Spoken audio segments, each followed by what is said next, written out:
Imagine seeing the grandeur of Yellowstone, Yosemite, or the Grand Canyon for the first time 150 years ago.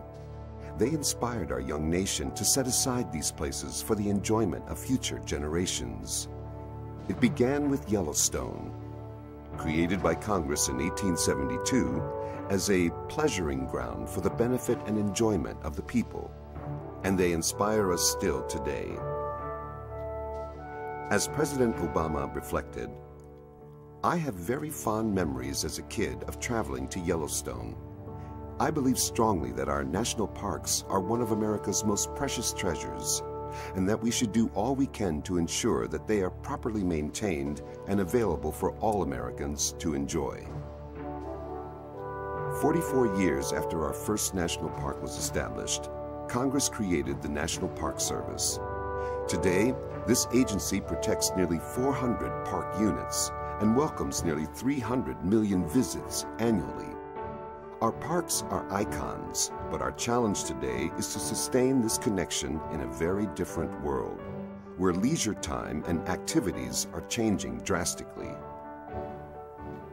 We can thank President Theodore Roosevelt for greatly expanding the national parks.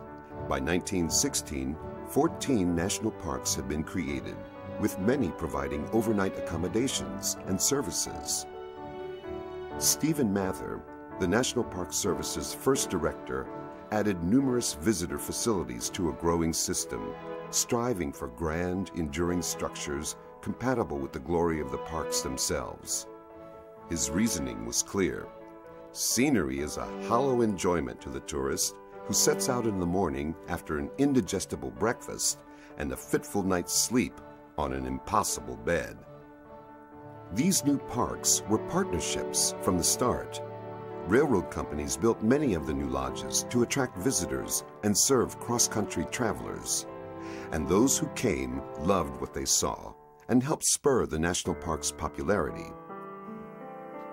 Amid inspirational natural beauty, Americans gain physical, mental, and spiritual wellness.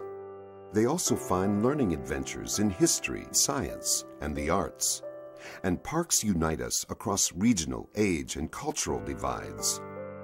National parks are anchors for communities across the nation, creating jobs and improving quality of life.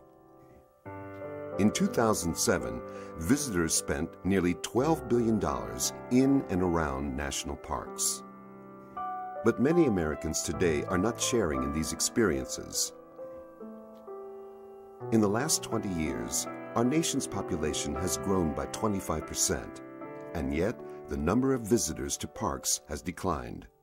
Younger Americans are increasingly tied to their TVs, computer screens, and mobile devices.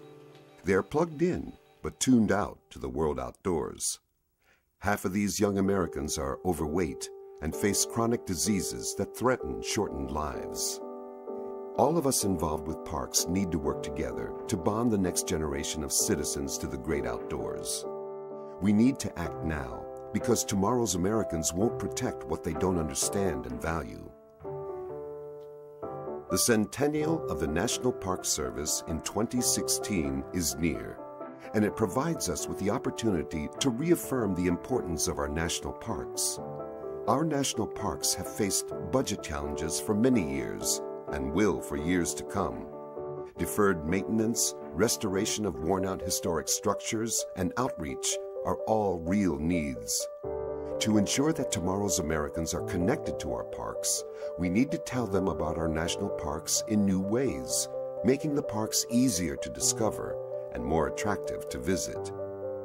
The centennial prompted filmmaker Ken Burns to produce a 12-hour, 6-part PBS series, The National Parks, America's Best Idea. If Burns and others can again capture the enthusiasm of the nation, as Ansel Adams and others did for prior generations, the hope that every American will benefit from parks could become a reality, and the dream that every child will visit a park before the age of 12 could come true.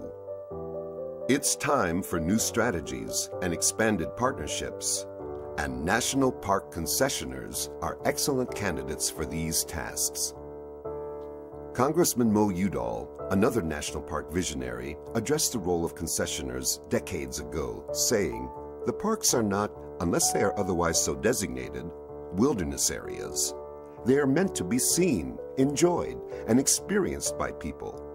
To do that, we have to provide them with certain services, places to stay, places to eat, tours, interpretive facilities, and the like." We concessioners have been attracting and taking care of park visitors for over 100 years. Like the National Park Service, we are committed to long-term protection of park resources and sustainability. Our 25,000 employees serve more than 100 million visitors to the national park system each year.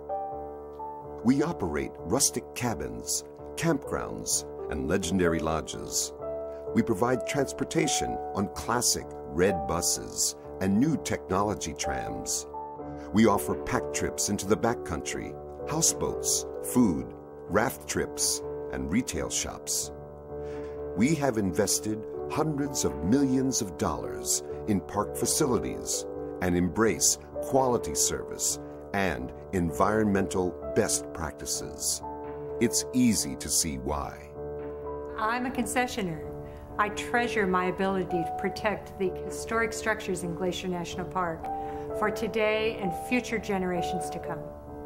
I am a concessioner. I want to make every visit to my parks memorable and to find new resources to meet park needs for the next century. I'm a concessioner. I want our nation's youth to know the great outdoors and how it shaped our nation's character and spirit. I'm a concessionaire, and I'm proud to welcome visitors from other countries and share with them the real America. We are concessioners, some 25,000 proud partners of the National Park Service. For national park concessioners and others like us who know the power of parks, it's time to roll up our sleeves, get to work, and make the connection between parks and the American people as enduring as the great parks themselves.